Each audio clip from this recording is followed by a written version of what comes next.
Greetings comrades and welcome back to Luca Sprues. In today's video we're going to be continuing with our build of the 1/72nd scale Dragon T-34 76 model 1943. So in the last video we built a resin printed interior, and in today's video we're going to be picking up from that and finishing up the hull, giving it a little bit of Soviet weathering and painting it up in some nice Russian colours. So without further ado, let's get into it. Picking up with where we left off, I got all of the wheels out, and using a very fine needle I drilled out the holes that would be present on the rear wheels. The wheels though otherwise were pretty nicely detailed, but I did want to add a little bit of extra depth and realism by drilling out some of the larger holes that are present on them. I did this also for the idler and the sprocket wheels. I then set the wheels aside and moved on to adding the finer details by cutting them out very carefully using a set of sprue cutters and then gluing them in place with some Revell Contactor Professional and using a pair of tweezers when required to help get parts attached.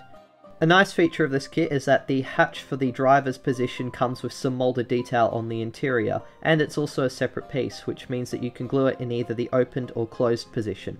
I however decided to just hold it in place with some blue tack so I could move it during stop motions. I definitely recommend you get a pair of tweezers if you're going to build this kit, as there's a lot of various handles and lights and toolboxes and other accessories that you have to glue on as separate pieces. It's nice though that you get all this extra detail, it just takes a little bit of extra time to fiddle around and glue everything together. In addition to not gluing the front driver's hatch, I also decided to just use a bit of blue tack on the front plate for the hull, because if you have it removed it's easier to access the interior, and I wanted to do so for stop motions and taking videos of inside the tank. I also didn't glue the top of the hull and the rear access hatch for the transmission. I glued all the wheels into their position. They all fitted pretty nicely, and I didn't have too many issues with any of the points that they attached to breaking off like I have in some other more delicate kits.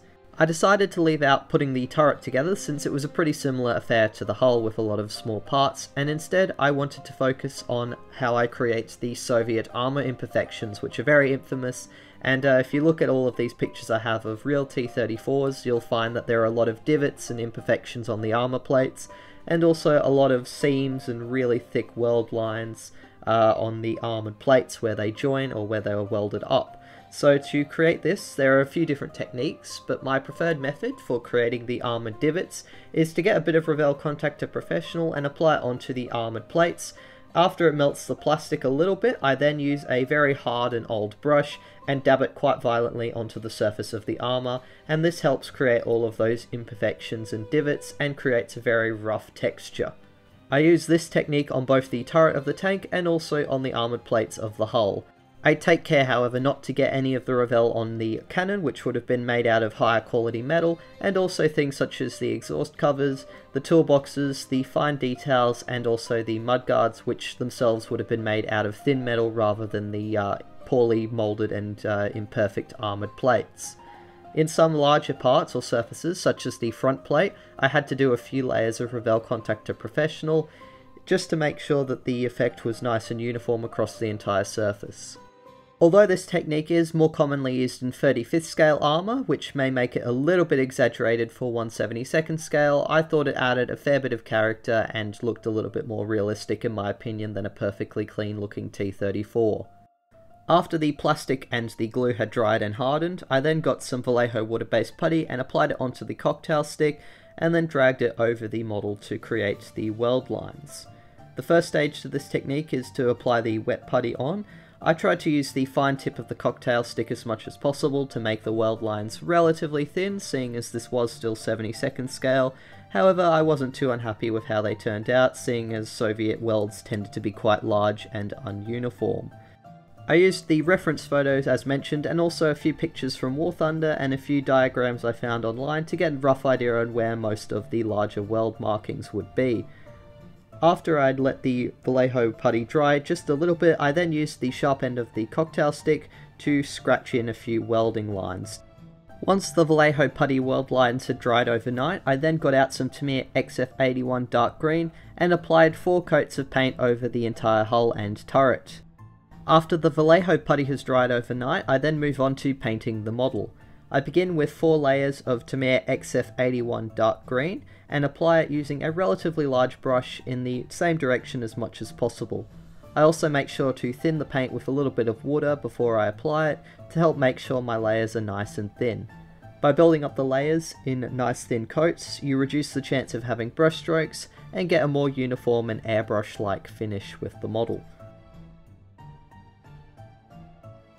I painted the photo etched vents while they were on the photo etched frame separately because it meant I could more easily paint the inside of the vent covers. I also painted the wheels and lower part of the hull separately so that I could hold the sides of the wheels while I was painting the upper hull, and then once the hull had dried I could hold onto it whilst painting the wheels and repeat 4 times. And by the 4th layer of paint, as you can see, the final colour is a lot darker, but it's also nice and uniform and there aren't many paint streaks. It's now time for the decals. I apply them using a little bit of water to get the decals to come loose from the transfer paper, and then I use a small brush to slide them off the paper and onto position on the model. After they're in position, I use a little bit of Tamiya decal adhesive and dab it onto the decals to help them adhere to the model surface, and then very gently using a cotton tip I roll on a little bit of Vallejo decal softener to help the decal soften and help highlight a little bit more of the detail underneath.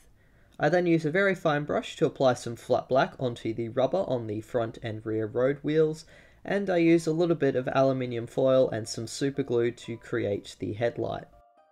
Next came the weathering process, which I began by adding some metal chipping. To apply the metal chipping, I used some old Tamiya XF16 flat aluminium and an old hard and spread out brush, and dabbed the flat aluminium onto the areas of the tank which are likely to receive chipping. Make sure when you do this that the paint that you're applying is relatively dry so that it only goes on the raised surfaces which are more likely to get scratched since they're more exposed. The primary areas I focus on are the edges of hatches and places where the crew would walk, on the corners of the armour plates where the tank is likely to get scratched if it's driving past trees, and also on the running gear and the mudguards which are likely to get chipped from stones and debris as the tank is driving along and flicking them up. Next I get out some X31 titanium gold and paint the exhausts. Later on I'll weather them to make them look a little bit more rustic. As well as the photo etched grills, I also painted the hatches while they were still on their respective sprues, so at this stage I cut them out and then glue them into position. Unfortunately this kit only comes with the rubber band tracks, which I use as stapler to put together since it's a bit easier than trying to melt them together. I then apply a coat of XF16 flat aluminium dry brushed over the top of them to make them look like they're made out of metal rather than rubber. The detail on these rubber tracks is probably the best I've seen in any other kit. The only reason I don't like the rubber tracks is because they apply a lot of track tension, which can break the road wheels off. As you can see, it took a fair bit of force and a bit of prying with a cocktail stick to actually get the teeth of the tracks to mesh with the road wheels. Once they're in position, I got out some Vallejo environmental mud and grass effects and dabbed it all along the running gear and tried to mush it over the tracks and in between the mud guards or side skirts and the tracks themselves, which are areas where you get a lot of mud and grass built up as the tank drives off-road. Following the application of the mud and grass, I get out my Tamiya weathering powders, which are a water-based kind of chalky substance. You can apply them with a little bit of water to make them a little bit thicker, or apply even more water to thin them out a little bit once they're on the tank. This is good because it means that if you apply a little bit too much, you can then obviously remove the excess with some water and a finger or damp cotton tip.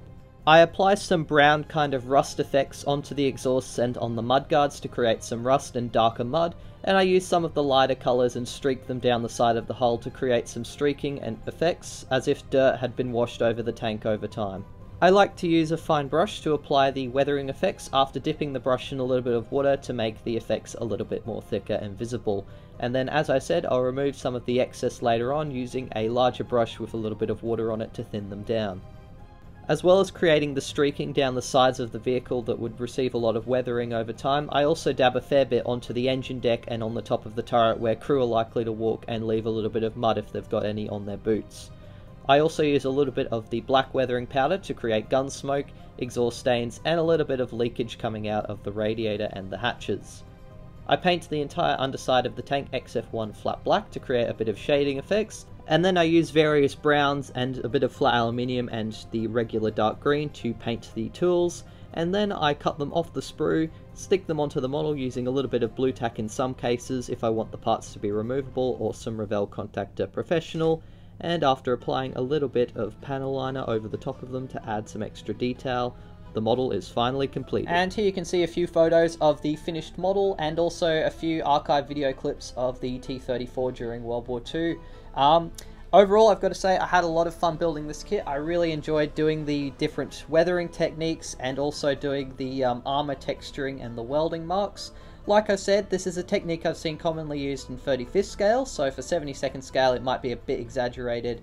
However, as you can see by some of the original videos of the T-34s in the factory getting produced, if it is exaggerated, it's not by an awful lot. The production quality on the T-34s was notoriously appalling. So is this kit worth $30? I would have to say it most definitely is. I think with the photo etching details, the plastic parts themselves being really highly detailed, and the fit of the kit being excellent, it's definitely worth that money that you pay for it, even if it is a little bit expensive compared to other T-34 kits. The only issue I have with this kit was the rubber band tracks, and not necessarily because they lack detail, it's only because it puts a lot of stress on the plastic wheels and the parts that they join to the hull with, which can cause them to break, especially if you're not very careful when you're putting the tracks on. However, if you take care with them, you can get some very nice final results. I'll also point out that the interior kit I did was a custom resin 3D printed design of my own. If you want to have a look at the video where I put that together, I'll leave a little link in the description and pop one of them in the cards up above. The extra detail does mean it's a little bit fiddly and there's a few smaller parts, so you might want to wait until you're a little bit more experienced before building this kit. However, like I said, fits together really well. I think Dragon have done an awesome job. I think it's really cool that they do not only the 1943 model like this one with the added cupola and the hexagon turret, but also they do the early models with the much smaller turret, they do the later model with the 85mm gun, and a lot of other little variations on the side. So there's a lot of variety and choice. At some point in the future I'll have a look at the Italeri / SE T-34 model 1943, however I can already quite conclusively say that the T-34 by Dragon is the most detailed in 72nd scale, and I would definitely recommend you buy one if you've got a little bit of extra experience under your belt and want a nice little detailed T-34. Thank you very much for watching this video. I do hope you enjoyed it. If you did, please be sure to leave a like, and if you have any questions, suggestions, or anything else you want to say, leave it down in the comment section below. And a special shout out as always to my wonderful patrons for helping me fund my videos and my animations. Thank you so much guys for helping support the channel. And if you want to become a patron, I'll leave a little link in the description below. But that's it for now, and until the next video, model on!